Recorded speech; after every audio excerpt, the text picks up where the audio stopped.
చేసేవాళ్ళు. అనంతరం వ్యవసాయంతో నిధుల్లో ఒక విధంగా బతుకుతుగా కష్టాలు ఉంటుండే.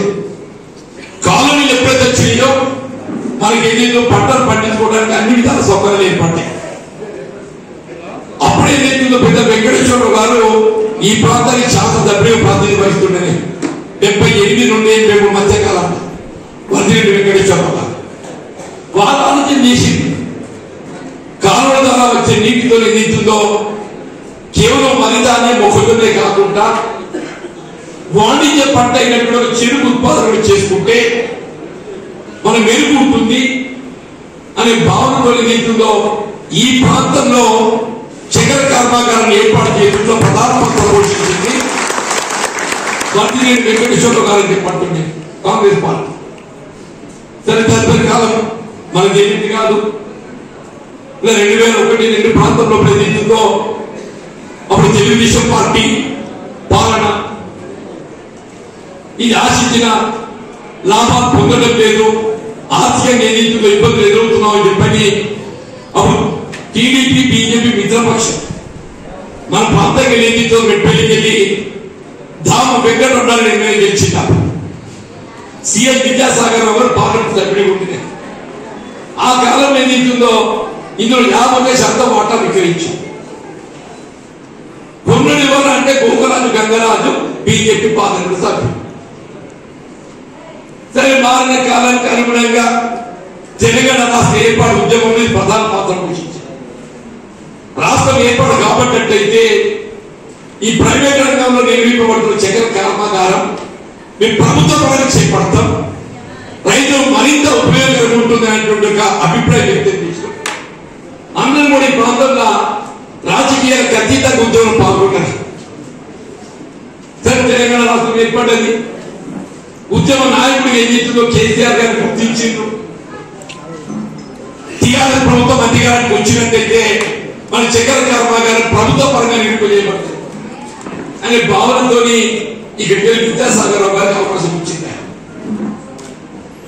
మరి సరే నాకు ఆశ్చర్యం కలుగుతుందని చెప్పంటున్నా. కనీసం 2015 వరకు ప్రైవేట్ రంగంలో నిర్మింపబడుతున్న చక్కెర కర్మాగారం పూర్తిగా మూసేసింది.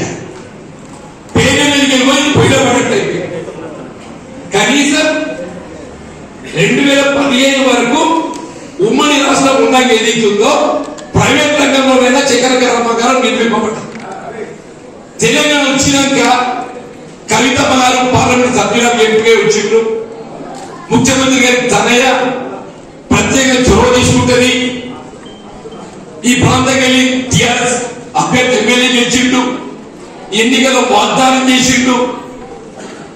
ఇది ప్రభుత్వ పరంగా నిర్వహణ చేయడం జరుగుతుందని చెప్పి అడ్డం మూసేసారు. రైతాంగానికి ఏదైతుందో ఉన్నత వాణిజ్య పంట ఉపాధి కోల్పోయింది.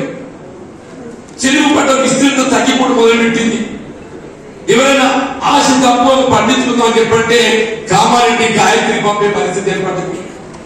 రమణ చార్జ్ చక్కెర దిగుబడి తగ్గిపోవడం క్రమేపీ ఏదైతుందో చక్కెర ఉత్పాదన పట్ల కొంత నిరాశ నిస్పృహని చెప్పంటారు.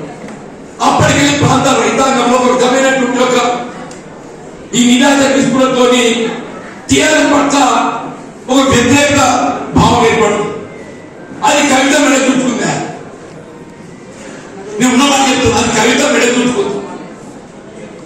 కేవలం కవిత గారు ఏదైతుందో 2019 ఎన్నికలు ఓడిపోయిందంటే చక్కెర ఫ్యాక్టరీ మూత పడడమే ప్రధాన కారణం అని చెప్పండి. ఏ ముఖ్యమంత్రి కూతురు ఈ చక్కెర ఫ్యాక్టరీ ప్రభుత్వ పరంగా నిర్మింపజేయడానికి ఆ అమ్మాయి ప్రత్యేకంగా బాధ్యత తీసుకుంటే భావిస్తే ఉన్నది మూసేయడంతో ఏదైతుందో ఎవరికైనా కోపం వస్తారా? నేను ఒక విధంగా చెప్తున్నానే, కవిత గారు ఓడిపోవడానికి ప్రధాన కారకుడు ఆనాటి ముఖ్యమంత్రి కేసీఆర్ అని చెప్పండి. ఆనాటి ముఖ్యమంత్రి ఎవరు? కేసీఆర్. ఆయన చక్కెర ఫ్యాక్టరీ మూసేయకున్నట్టయితే ఈ పరిస్థితి ఎదురయ్యేది కాదు. కవిత గారిని ఓడించాలంటే ఏం చేయాలి? మన ఊరు చీఫ్గా కావచ్చు. ఊరు చీఫ్ కావాలి ఏం చేయాలి? అవినీతి గారు ఏదైతుందో నేను పసుపోడు ఏర్పాటు చేస్తా, చక్కెర ఫ్యాక్టరీ 100 రోజులు తెప్పిస్తా, ప్రజలలో విశ్వాస అభిప్రాయ కలిగితులతో ఏదైతుందో, కొంత ఓటు చీలతన భావనతో ఏదైతుందో అంత బీజేపీ మొగ్గిన